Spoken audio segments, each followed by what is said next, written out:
Aral kapatid ni Jeremias Pondo. Awit ng panalangin matapos ng sermon bilang ikalawa. Manalangin ng kapatid matapos ng sermon, kapatid na Dele David. Awit ng paghahandog bilang ikalawa. Mag-ari ng taus-puso paghahandog kapatid na Manuel Pondo. Pasoloya bilang isa. Bilang ng kapatid na Dumalo, 15, kabataan 2. Halaga ng koleksyon, 760 pesos. Kapatid na nagawad ng benisyon, kapatid na Jeremias Pondo. Oras na natapos ng samba, ika-11:09 ng umaga. Gumawa ng kuda, kapatid na Dayana pa. Sa mga kapatid po nating nakapagsamba, nakarali ko, ano po ang napansin natin sa ating akda? Wala po bang nakabisan o ako lang? Wala kapatid. Tama po. Kung gayon po ating pinagtitiban. At muli po, magandang umaga o gising nyo dahil ako lang palang ang pagkakas. At ang ating pag-aaralan mga kapatid ay tungkol sa pagkakasumpa ng isang tao. Na kung saan, kung dito sa atin na kinalalagyan o dito sa literal, kung minsan ano po ang pumapasok sa atin kapag sinasabi yung sumpa. Masama. Hindi po ba karamihan na masama? Sino pong nakakapanood sa inyo ng napanood niyo po ba yung teleserye? Nakikita ko lang sa commercial yun dahil pagtatrabaho hindi ko napapanood. Yung ang lihim ni Ana Sandra. Hindi po ba nakasumpa yun tuwing tanghali o sige kapatid alam na. Hindi ko kasi alam. Tuwing tanghali nagiging parang halimaw, hindi po ba? Para ba kapag sinabi sa isang tao na sumpa, hindi po ba ang kabila nito ay nagiging masama? Kaya nga kung minsan nagiging patut siya ng isang tao yung pag nakakita siya ng hindi kagandahan o parang minamalas sa buhay, para siyang masabihin ng tao, para siyang isinumpa. Hindi po ba? Walang iniwan kung paano dito sa ating pag-aaralan. Ang pagkakaiba nito mga kapatid, itong sumpa na katanghisip ng isang tao, ito'y may hangganan. Di po ba? Na umisan nga, yung isang parang mga fairy tales na kung saan kapag isusumpa siya na magiging palaka, pero kapag may umalis sa kanya, matatanggal na yung sumpa. Hindi kagaya nitong ating pag-aaralan mga kapatid, na napakalaking kahirapan kapag itong sumpa na ito ay naibigay sa isang tao. Subalit ang lahat ng bagay ay may pinagmumulan. Hindi na lamang basta mapapasa tao ang isang bagay na ganyan, kaya ng sumpa. Kaya nga po ang ating pag-aaralan, ganito po ang title. Ang pinagmumulan sa pagkakasumpa ng tao upang hindi sila makapasok sa kaharian ng Diyos. So may pinagmulan ang pagkakasumpa ng isang tao upang hindi makapasok sa kaharian ng Diyos. Kung kaya nasabi dito mga kapatid, napakalaking sa kabila ng pagkakasumpa, ito isang panganib. Kaya nga, isang sumpa na hindi maaaring makapasok ang tao sa kaharian ng Diyos. Saan po ba nagmula ang pagkakasumpa ng isang tao? Ayon po dito sa may Jeremias 17:5. Jeremias 17:5. Tingnan po natin kung saan nagmula ang pagkakasumpa ng isang tao. Ganito ang sabi ng Panginoon, sumpain ang tao na tumitiwala sa tao at ginagawang laman ang kanyang bisig at ang puso ay humihiwalay sa Panginoon. Ano po ang ating narinig? Sumpain ang tao na tumitiwala sa isang tao. Ngayon, sa mga nakikita po natin hindi nakakapasok sa kaharian ng Diyos, ano pong nangyayari? Ano pong nakikita natin sa kanila? Bagamat sinasabi nila na hindi nila sinasamba, pero ano pong nakita natin nung mga nakaraang Halos ng Diyos. makita mo yung mga hawak po nila. Kagabi lang nakita ko yung commercial na hawak ng placards ng isang sumasampalataya sa kanya. Siya daw ay isang Holy Father. Banal na. Nakakalimutan ng isang tao mga kapatid na kung saan sinasabi ng banal na kasulatan, huwag kayong patawag na ama dito sa sanglibutan. Ano pong tawag nila sa kanila? San Papa. Tingnan mo, Father. maging yung mga mataas na may pinag-aralan. Yung mga nasa broadcaster, yung mga gaya ni Michael Reynolds, gaya ni na Rolly Picasso, ganun na lamang ang kanilang pagsamba. Dito, maaaring maging conflict. Sabi nga, huwag daw tayo magtiwala sa kapwa-tao. Sa pagdating sa kaligtasan o pananampalataya.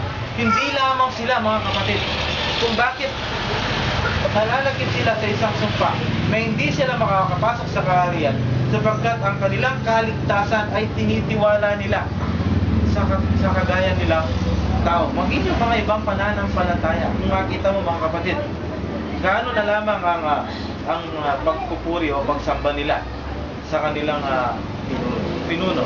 Gaya na lamang yung may-ari ng Philippine Arena. Di po ba?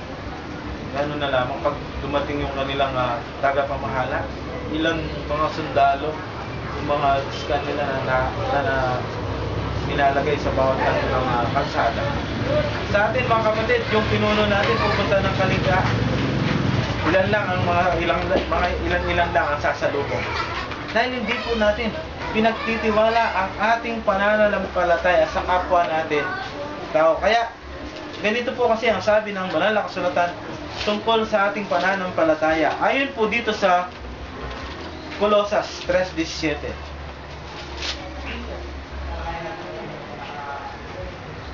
Ganito po ang sabi. At anumang inyong ginagawa sa salita o sa gawa, gawin ninyong lahat sa pangalan ng Panginoong Jesus na nagpapasalamat kayo sa Diyos sa pamamagitan niya. Kanino po natin gawin ang lahat ng ating mga gawain, lalo na patungkol sa ating pananampalataya o sa ating kaligtasan? Gawin natin sa pangalan ng Panginoong Jesus at ng ating Panginoong Diyos. Taliwas kung paano ang nakikita ngayon. Kung kaya sila'y napapaloob dito sa sumpa na hindi sila maaaring makapasok sa kaharian ng Diyos. Maliban po dyan, ano pa ang sabi ng banal na kasulatan? Ayon din po dito sa Jeremias 11:3, ganito po ang sabi ng banal na kasulatan.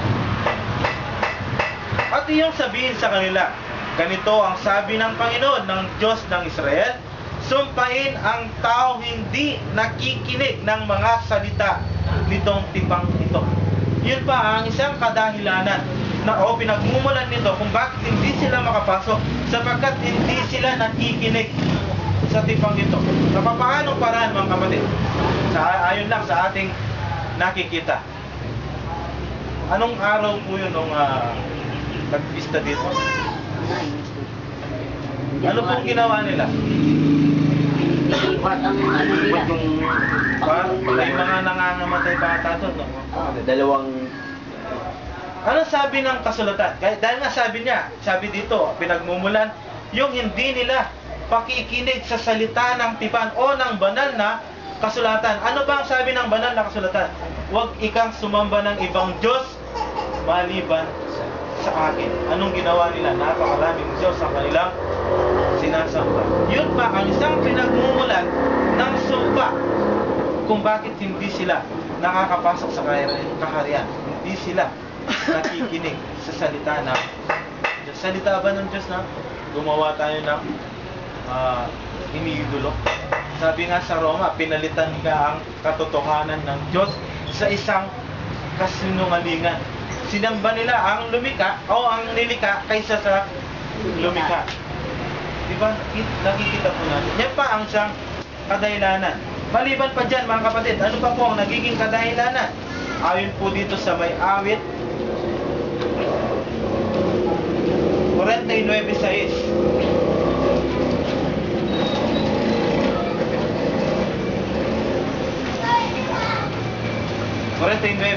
Ganito po ang isa pang pamamaraan o isa pang kadahilanan o pinagmumulan ng pagkakasumpa ng isang tao. Silang nagtitiwala o silang nagsisitiwala sa kanilang kayamanan at nang hahambog sa karamihan ng kanilang mga kayamanan.